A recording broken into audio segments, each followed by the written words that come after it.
German officers' initial perceptions of American aircraft carriers were not shaped by academic texts or gathered intelligence, but by the immense expanse of the sea itself, where formidable vessels carved through ocean waves like colossal, dark apparitions.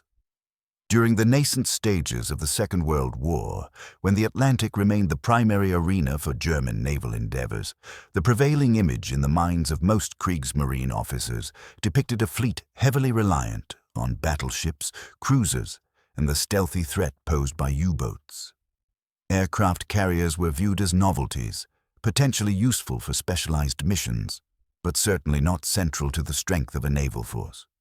While the Royal Navy did possess carriers, they were constrained by their limited dimensions and numbers, leading German officers to largely dismiss them as vulnerable craft requiring substantial escorts. This viewpoint began to evolve as authentic accounts of American naval might started to filter into Berlin. Initially, these reports seemed to be inflated. Submarine captains returning from patrols in the Atlantic described spotting immense shapes on the distant horizon, vessels of a size far beyond their prior imaginings. They weren't merely carriers in the European understanding, but floating strongholds that seemed to fuse the bulk of a battleship with the expansive nature of an airfield. German naval intelligence intercepted communications and analyzed reconnaissance imagery, but mere paper and ink failed to convey the true magnitude of the situation. It was only when German officers had the infrequent opportunity to witness these ships firsthand, or examine them in the aftermath of engagements, that the profound impact began to register. One of the earliest indirect encounters stemmed from the experiences of U-boat commanders.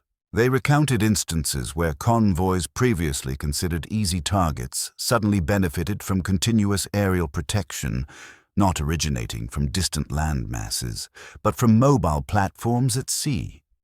These carriers were far from being minor support vessels. They deployed numerous aircraft capable of sweeping the ocean for submarines, compelling U-boats to submerge and evade. The established equilibrium between predator and prey started to shift. For German officers indoctrinated in doctrines where submarines could attack convoys with relative impunity, the dawning realization that convoys might now sail under an unceasing air umbrella was deeply disquieting. Subsequently, as the war's focus migrated toward the Pacific theater, German officers closely monitored developments through intelligence exchanges with their Japanese allies. Dispatches from the Pacific carried a mixture of awe and apprehension. Accounts of the Battle of Midway, for instance, highlighted not only the strategic adroitness of the Americans, but also the sheer capability of their carriers to project power across vast distances.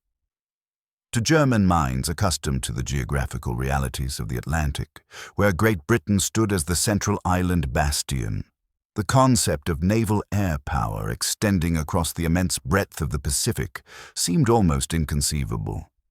Yet the Americans had transformed this into a tangible reality. On occasion, German prisoners of war, including naval officers, were transported aboard American carriers, either for transit or interrogation. These individuals later recounted their experiences with considerable astonishment. They spoke of hangar decks that resembled cavernous cathedrals packed with aircraft arranged in meticulous rows. They described elevators hoisting and lowering planes with an almost magical industrial precision, crews working with unflagging efficiency, and vast galleys serving thousands of sailors in shifts.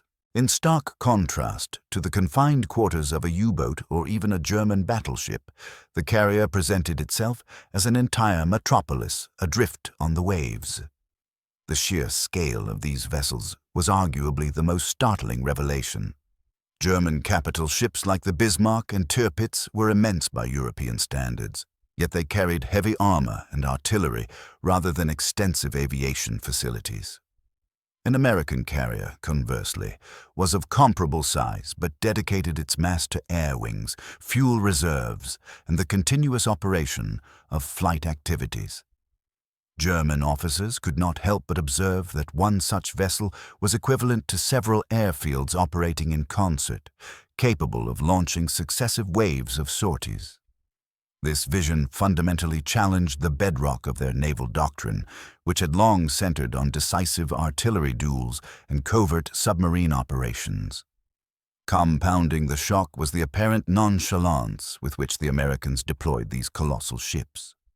While the Kriegsmarine agonized over every sortie of its limited fleet, American carriers seemed to materialize in multiple theaters simultaneously.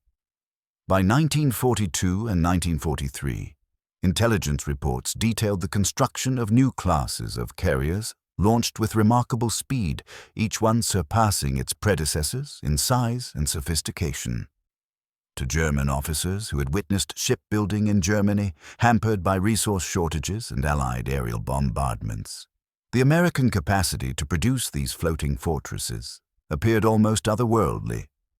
However, beyond the statistics and sheer dimensions, there was a psychological dimension to these initial encounters. German officers recognized that the presence of a carrier fundamentally altered the nature of naval engagement. A fleet protected by a carrier possessed an observational range extending far beyond the visible horizon. It wielded offensive capabilities to neutralize submarines before they could even initiate a torpedo attack. It offered the adaptability to support amphibious landings, disrupt enemy supply lines, and assert aerial dominance wherever it operated. For officers steeped in the traditions of surface warfare, this represented nothing less than a revolutionary shift at sea. It is hardly surprising that when German officers discussed their initial encounters with American aircraft carriers, their words conveyed a palpable sense of incredulity. They had stepped into a new paradigm of naval power, one that synthesized industrial might, technological advancement, and strategic foresight. The floating metropolises they glimpsed were not merely vessels. They were a pronouncement of how naval warfare would be conducted and ultimately decided. To the German naval mindset of the early 1940s, a warship was defined by its armaments and protective plating. The grandeur of the Bismarck or the Tirpitz resided in their colossal cannons, the thickness of their steel hulls, and the prestige they commanded as symbols of the Reich's might. Aircraft carriers, by contrast, were perceived as fragile, overly dependent on aircraft that could be downed or rendered inoperable by adverse weather. However, as the Kriegsmarine began to assimilate intelligence regarding the American Essex-class carriers and their predecessors, they uncovered information that defied their preconceived notions. These vessels were not delicate auxiliary craft. They were mobile fortresses, constructed to withstand adversity and to achieve dominance. The analogy of a floating city was more than mere poetic license. American carriers resembled industrial complexes mounted upon steel foundations stretching nearly 3 football fields in length. German officers, upon their initial study of detailed specifications, were astonished by the sheer scale. Flight decks long enough to launch heavy bombers, vast hangar bays housing dozens upon dozens of aircraft, extensive fuel reserves capable of sustaining operations for weeks, and onboard workshops equipped to repair damaged aircraft on site. These features bestowed upon the carriers a self-sufficiency that Germany had never envisioned. To those trained in traditional European naval doctrine, the concept of a ship capable of housing and deploying an entire air wing seemed like science fiction made manifest. The design itself was astounding.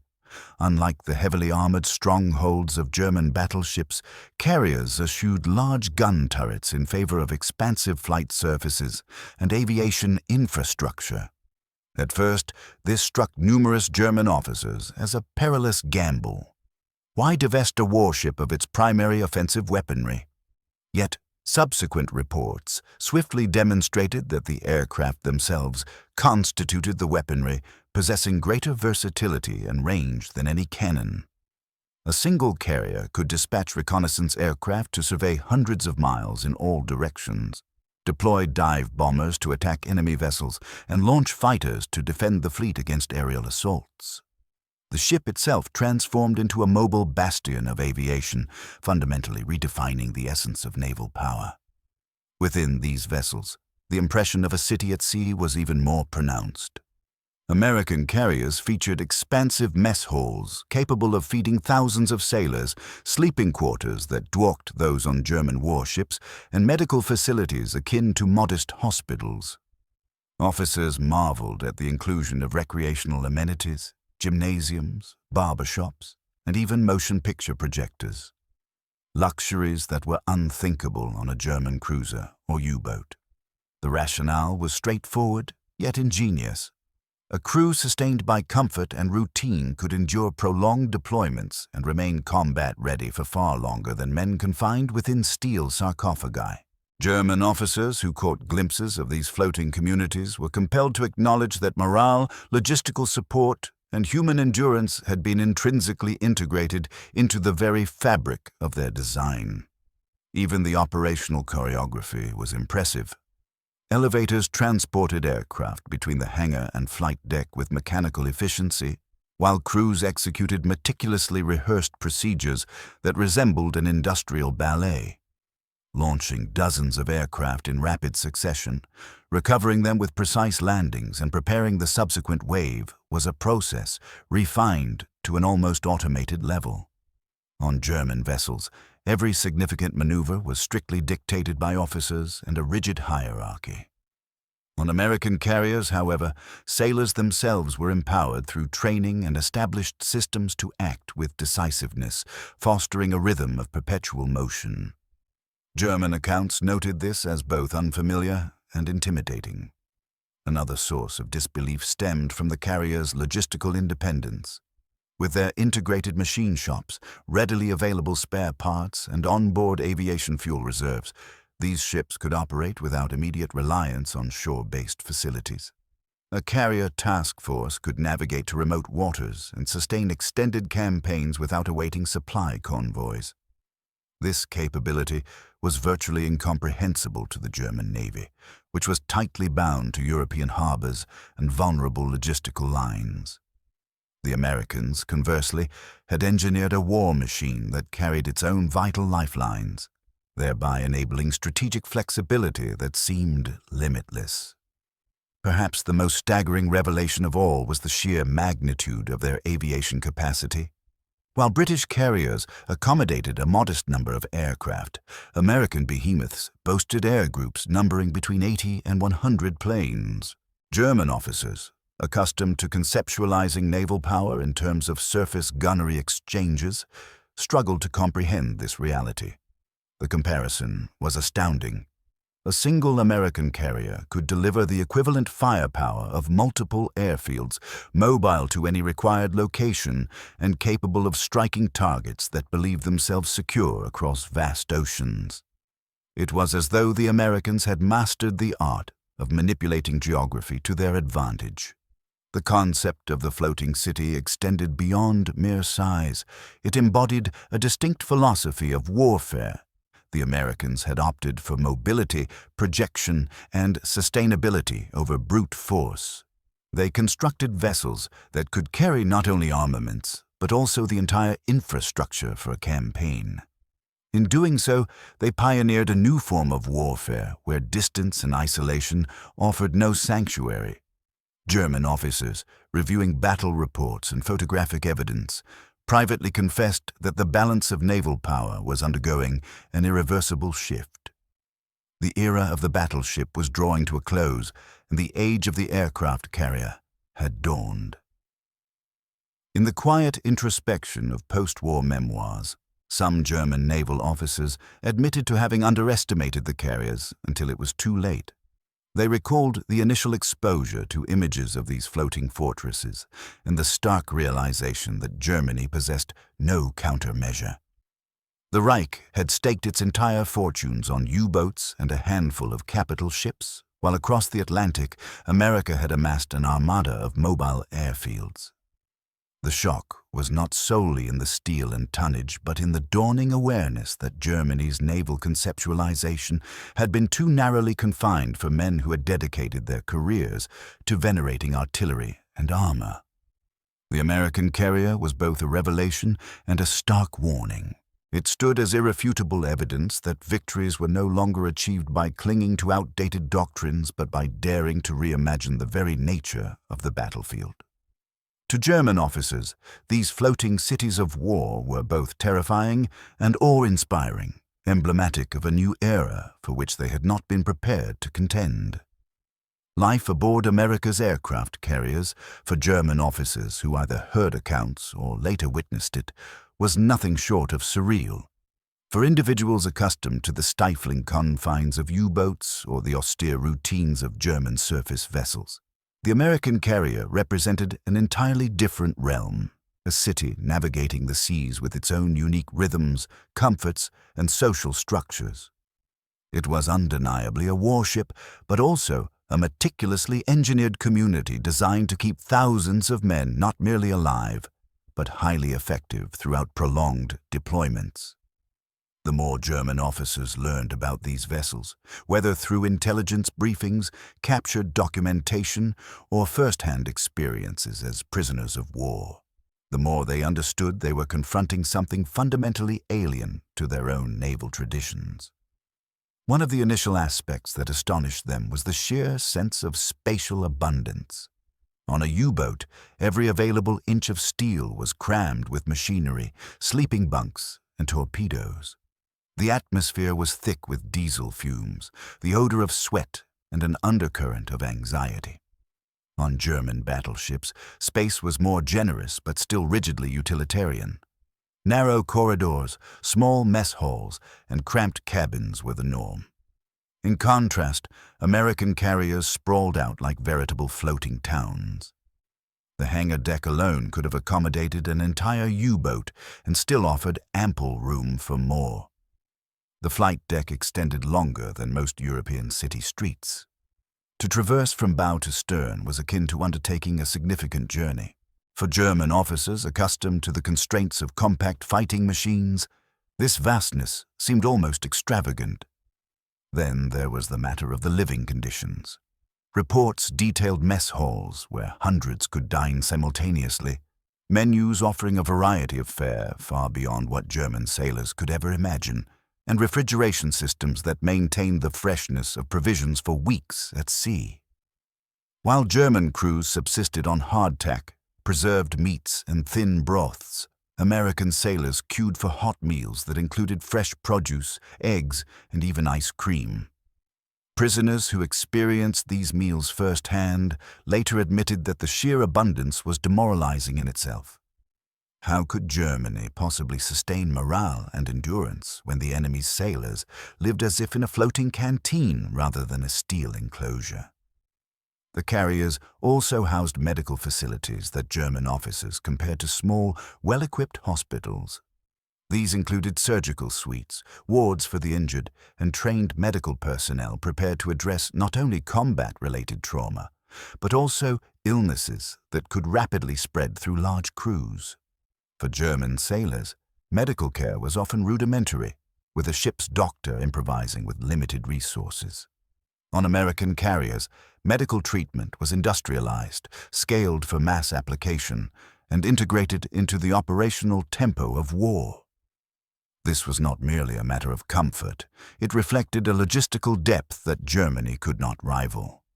A wounded sailor on a carrier might recover and return to duty within days, whereas his German counterpart could remain incapacitated or succumb due to inadequate care. Even recreational activities were systematically incorporated. German officers were astounded to learn that carriers featured gymnasiums, barbershops, and spaces where films were screened for entertainment.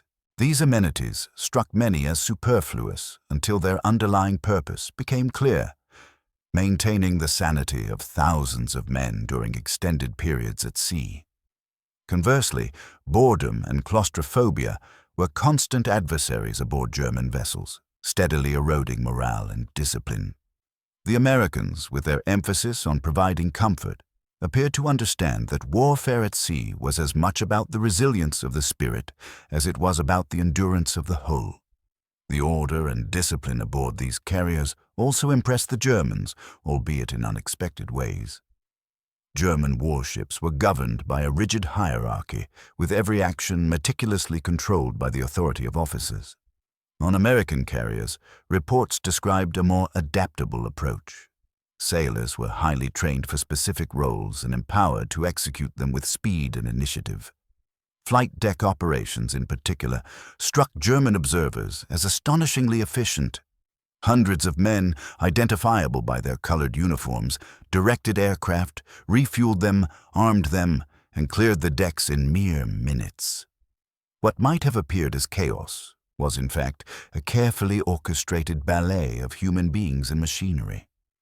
German officers, with their inclination toward stringent order, acknowledged that this more fluid American system somehow achieved a superior level of precision. The psychological ramifications of all this could not be disregarded. For German officers, the stark contrast was deeply humbling. They realized their sailors fought under conditions of scarcity, discomfort, and relentless pressure, whereas American crews battled with the strength derived from abundance, supported by systems that addressed their needs and amplified their effectiveness. The carriers were not merely instruments of war. They were embodiments of the American industrial philosophy, which posited that human performance could be maximized through investment in the well-being of the personnel. To German minds, schooled in principles of sacrifice and discipline, this was both foreign and disturbingly effective. Furthermore, the sheer scope of coordination among the diverse roles aboard a carrier was remarkable. Pilots, mechanics, deck crews, gunners, cooks, medical staff, each was an integral component of the larger apparatus. German officers who studied these ships noted how the entire carrier operated as a self-contained city-state, where every inhabitant had a designated role and responsibility. The warship was not simply a vessel, but a floating society complete with its own hierarchy, culture, and daily routines. The sense of permanence and stability it conveyed was overwhelming when juxtaposed with the precarious existence of German naval crews. For many German officers, this realization was crushing. They were confronting an adversary that had constructed not only ships, but also comprehensive systems capable of sustaining warfare in ways the Reich could not replicate. These floating cities illuminated America's ability to seamlessly integrate technology, logistics, and human welfare into a cohesive instrument of power. If Germany's warships symbolized unwavering resolve and defiance, the American carriers represented something far greater, a civilization mobilized for total conflict. In post-war recollections, German officers confessed that the carriers instilled in them a sense of futility. How could they realistically hope to prevail against a nation that dispatched to sea not merely instruments of destruction, but entire societies, complete with their comforts and inherent resilience? The floating cities were more than mere ships. They were proof that America could project not only destructive force, but also a way of life, and that this way of life was engineered to withstand the tempests of war. If the sheer size and living conditions aboard American carriers astonished German officers, the profound shock truly struck when they grasped the immense industrial capacity that had made such vessels possible. For Germany, every significant warship was the culmination of years of meticulous planning, scarce resources, and intense deliberations among the Reich's leadership. A vessel like the Bismarck represented a singular achievement, demanding enormous financial investment and considerable political capital. The Americans, in contrast, treated carriers not as rare, singular achievements, but as standardized items emerging from an assembly line. German intelligence reports from 1942 and 1943 spoke with evident disbelief of shipyards along the American coastline launching carriers at a pace that defied comprehension. Where Germany struggled to mitigate damage from Allied bombing raids and maintain its U-boat production levels, the United States seemed to be laying the keels for new Essex-class carriers as if they were mere merchant vessels. Entire classes of warships were being completed within months, not years. To officers who had navigated through perpetual shortages of steel, fuel, and skilled labor, These reports appeared exaggerated, bordering on propaganda. Yet the reality proved even more formidable. America's industrial engine was simply overwhelming. The fundamental difference lay in scale and operational philosophy. Germany's war industry was fragmented, often vying for Hitler's favor, frequently mismanaged and perpetually undersupplied. America's, however, was centralized, efficiently coordinated, and powered by an enormous reservoir of raw materials. Carriers were constructed concurrently, not sequentially. With dozens of shipyards operating in tandem, German officers came to the stark realization that, even if a single carrier were lost, another would inevitably be commissioned and deployed to replace it. The enduring impression of unshakable permanence was a crushing blow, particularly as Germany clung to each warship as if it were utterly irreplaceable. In stark contrast, America viewed its immense naval assets as readily replaceable components within a vastly superior production flow. What truly confounded German strategists was the seamless integration of democratic principles and industrial might embodied by these American carriers. Sailors who were well-fed and lived in relative comfort were supported by an economy that had mobilized for war without faltering. German officers were acutely aware of how fragile their own system was, burdened by scarcity and rationing that eroded both civilian and military morale. In America, factories relentlessly produced ships, aircraft, and essential supplies, while civilians simultaneously enjoyed access to consumer goods and maintained a degree of stability. It was as if the carriers themselves served as tangible proof that the Reich was engaged in a conflict with a nation possessing resources and organizational capabilities that bordered on the infinite, a stark contrast to Germany's reliance on naval mines. This overwhelming industrial advantage meant that no tactical success could ever truly alter the fundamental balance of power. Even if a U-boat wolf pack or a surface raider managed to sink an American carrier, the United States would simply construct another, likely a more advanced, larger, and superior model. The colossal floating fortresses of war were not isolated feats of engineering, but rather the visible manifestations of an immense industrial power lurking beneath the surface. For the German military leadership, this realization was deeply dispiriting. They were not merely contending with enemy vessels, but with the entire industrial and logistical apparatus of a continent-spanning nation. Ultimately, the shock was not solely about material strength and sheer tonnage, but about the critical factor of time. Germany was rapidly running out of it, while America appeared capable of increasing its output of every conceivable item with each passing month. Each new carrier launched served as a stark reminder that the Reich's naval ambitions were doomed not by strategic missteps, but by cold, hard mathematics.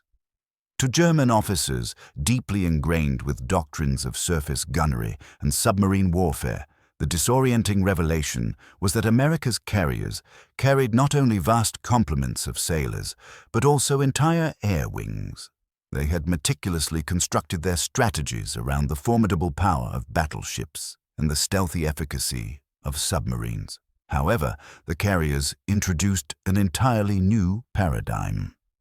The true offensive capabilities of these vessels lay not in their steel hulls or artillery, but in the squadrons of aircraft that could project power hundreds of miles beyond the visible horizon. Reports filtering back from both the Atlantic and, with even greater clarity, from the Pacific depicted naval engagements fought with what seemed like unseen forces. Convoys that had once felt secure under the protective umbrella of land-based air cover now found themselves under perpetual threat. Dive bombers materialized with alarming suddenness, torpedo planes delivered precise strikes, and fighter escorts patrolled skies that had been presumed clear. German strategists grasped that these aircraft possessed the ability to simultaneously scout, attack, and defend, effectively granting American forces eyes, offensive capabilities, and defensive shields far beyond those of any conventional fleet.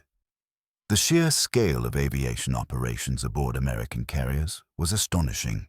Whereas British carriers might deploy a modest contingent of aircraft, an American Essex-class vessel could accommodate nearly 100, organized into coordinated air wings.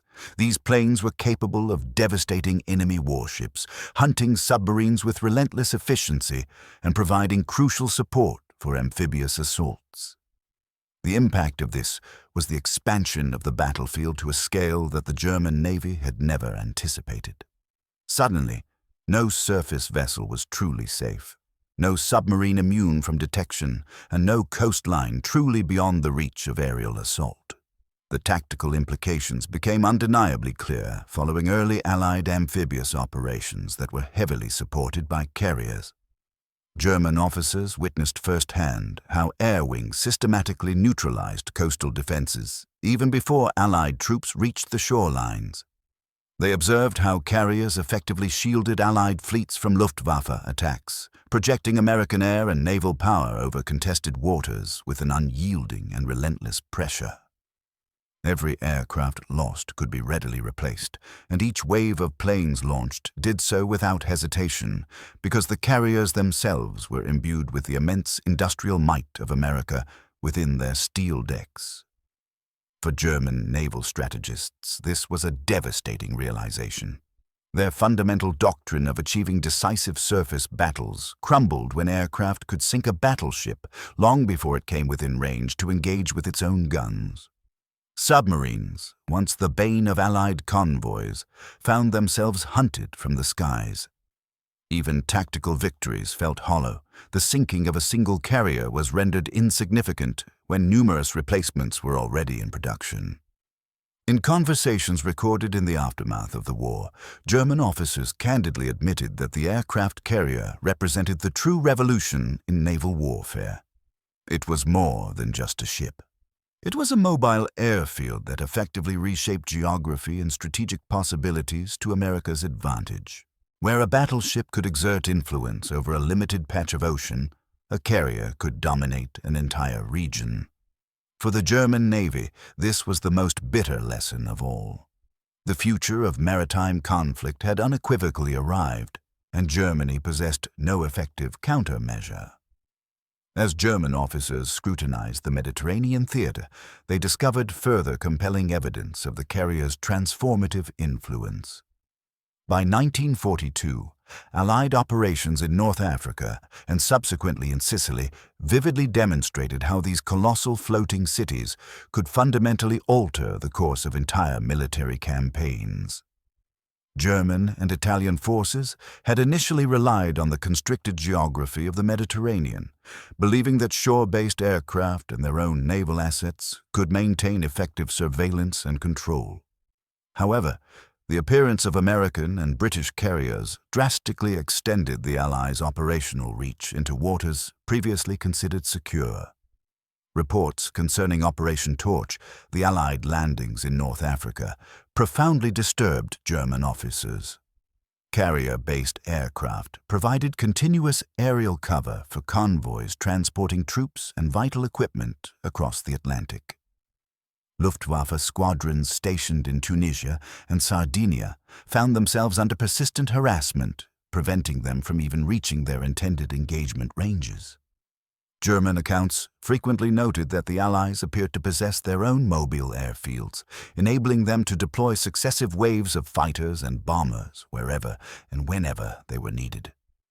For the first time, the Mediterranean ceased to be a strategic chessboard where the Axis powers held dominion over the air. The invasion of Sicily in 1943 further solidified this crucial lesson. Carriers provided indispensable support to the landing forces by relentlessly bombarding coastal defenses, interdicting enemy reinforcement movements, and effectively shielding the Allied fleet from any potential Axis counterattacks. German officers, who had long dismissed amphibious operations as inherently vulnerable, now witnessed firsthand how carrier-based aviation transformed them into not only feasible, but overwhelmingly effective maneuvers. The carriers created a protective aerial dome beneath which ground troops could advance with remarkable impunity.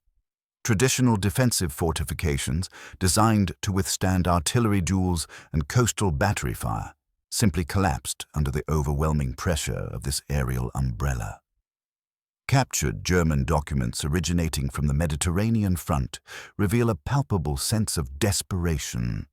Field commanders urgently requested increased Luftwaffe support, but aircraft operating from European bases lacked the sustained operational tempo of carrier squadrons positioned just miles offshore. American carriers could launch fresh attack sorties every hour and maintain continuous pressure day after day without respite. German officers recognized this as the decisive strategic advantage. Carriers possessed the ability to compress both time and distance in ways that Axis forces found impossible to counteract. In their post-war reflections, several German naval officers confessed that the Mediterranean campaign underscored their deepest fears, a dread that had been present since their initial awareness of America's ambitious carrier development program. They understood that these carriers were not merely defensive shields, but potent offensive engines of conquest. They empowered the Allies to land forces wherever they chose, to strike with impunity, and to overwhelm local enemy formations before they could effectively respond. For officers who had once placed their faith in the perceived security of fortified coastlines and narrow sea lanes, the campaigns in the Mediterranean served as irrefutable proof that the rules of geography had been fundamentally rewritten. The carriers had effectively transformed the Mediterranean into an Allied lake, their expansive decks serving as mobile strongholds that no static coastal defense system could hope to withstand. For the German military leadership, this was a brutal and undeniable conclusion. Mastery of the seas no longer hinged on the might of battleships or the range of shore-based artillery, but on the uncontested dominance of mobile aerial fortresses. While the Mediterranean campaign exposed Germany to the direct and overwhelming power of Allied carriers, it was the Pacific theater that instilled in German officers a deeper, more pervasive sense of dread. Intelligence reports, channeled through military attaches in Tokyo and deciphered intercepted dispatches, painted a grim picture. The Americans were waging an entirely new form of warfare against Japan, with the aircraft carrier at its very core. From their distant vantage point, German strategists felt as though they were witnessing the unfolding of the future in real time. The Battle of Midway in June of 1942 became a pivotal case study. German officers read with utter disbelief that 4 Japanese carriers, once symbols of naval invincibility, had been annihilated in a single, decisive engagement. The Americans, utilizing sophisticated code-breaking, precise coordination, and relentless aerial assaults, had demonstrably proven that carriers could decisively destroy one another in battles fought entirely beyond the effective range of naval guns. For officers who had been rigorously trained in the principles of decisive surface fleet engagements, this represented a staggering and fundamental reversal of established naval doctrine. Maritime combat had irrevocably transitioned from an era of steel-on-steel duels to a new age dominated by wings and flight decks. As the Pacific War escalated, German intelligence meticulously gathered accounts of the island-hopping campaigns. Each newly captured island by American forces was directly supported by carriers that brought their own integral airfields, effectively negating the need for vulnerable airfield construction under enemy fire. Japanese defensive positions were subjected to relentless bombardment, day and night, by squadrons that cycled seamlessly from the decks of these massive carriers.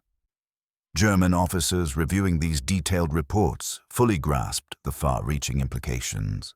If such operational methods were ever deployed against them in the Atlantic, no harbor, no coastal installation, and no Allied convoy would remain secure. Even more unsettling to their strategic thinking was the sheer tempo of American operations.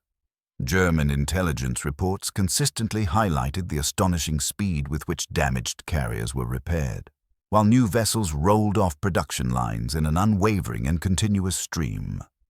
Unlike Germany's comparatively few and irreplaceable battleships, the Americans treated their carriers as expendable yet renewable assets within a vastly superior war-making system. This incredible industrial resilience meant that even substantial losses did not impede their overall advance. To the German officer corps, the lesson was stark and unambiguous. America possessed the capacity to absorb significant blows and respond with amplified force, a truly nightmarish scenario for any military strategist. By 1944, when the Battle of the Philippine Sea unfolded, showcasing the devastating effectiveness of the Great Marianas Turkey Shoot, German observers saw definitive confirmation that American carrier aviation had achieved a level of aerial supremacy that no Axis force could hope to match. Hundreds of Japanese aircraft were shot down, while the American fleet itself remained virtually unscathed. German officers privately admitted among themselves that if their navy were ever to confront such overwhelming power directly, it would face utter annihilation. The Pacific War increasingly became, in their minds, a harbinger of what could potentially befall Europe. German officers harbored a deep-seated fear that one day these colossal floating cities would sail into the Atlantic in unprecedented numbers, unleashing the same catastrophic devastation upon German coastlines that they had inflicted upon Japan. This was not merely a tactical concern, but a profound psychological one. The carriers symbolized an almost inexorable inevitability, tangible proof that America's global reach was unparalleled and its power effectively unanswerable. By the time the war drew to its conclusion, the formidable image of America's aircraft carriers remained deeply etched in the minds of German officers. In post-war interrogations and subsequent memoirs, they frequently returned to a single word when attempting to describe them: unfassbar, meaning incomprehensible. The carriers were perceived as far more than mere ships. They embodied an industrial and strategic philosophy that was so far beyond Germany's capacity that it left many with a profound sense of futility. Captured admirals admitted that their pre-war naval doctrines had been rendered obsolete almost overnight. The battleship, once the jewel in the Reich's crown, had been exposed as an anachronism. Submarines, while still possessing a potent offensive capability, could no longer effectively dominate seas that were now crisscrossed by the omnipresent reach of carrier aircraft. Even the heavily fortified coastal defenses, upon which Hitler had placed such immense reliance, appeared vulnerable when an enemy fleet could simply transport its own airfields directly to the point of conflict. Officers confessed that their academic training and imaginative foresight had utterly failed them. They had meticulously prepared for the conflicts of the past, not for the entirely new kind of war that America was determined to wage. Personal testimonies from these officers frequently revealed the immense emotional burden of this stark realization. Some described their profound shock upon being transported aboard captured American carriers after their surrender, walking across decks so vast they felt more like sprawling boulevards than the deck of a ship. They recounted scenes of hangars teeming with mechanics, aircraft meticulously stacked in seemingly endless rows, and a constant, pervasive hum of power that felt inexhaustible. For men who had been raised in a Europe ravaged by chronic scarcity, the sheer abundance of resources and operational capacity aboard these floating cities was deeply demoralizing. It offered a stark glimpse into a world where war was sustained not by desperation and grim endurance, but by an overwhelming and seemingly limitless capacity. Post-war analyses conducted within Germany also consistently underscored the profound symbolic significance of the carriers. They represented America's unparalleled ability to seamlessly integrate advanced technology, a robust economy, and the welfare of its populace into potent instruments of war. Each carrier served as a powerful statement that the United States possessed the capacity to project its military power anywhere on the globe, at any time, with a degree of self-sufficiency that effectively nullified the constraints of geography itself. To many former German officers, this profound realization carried a bitter weight, not simply because it signified their ultimate defeat, but because it illuminated the profound limitations of the Reich's strategic vision.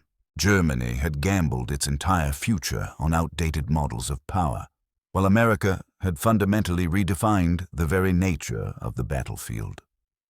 In the years following their nation's surrender, memoirs published by German naval officers frequently carried an undeniable undertone of grudging admiration.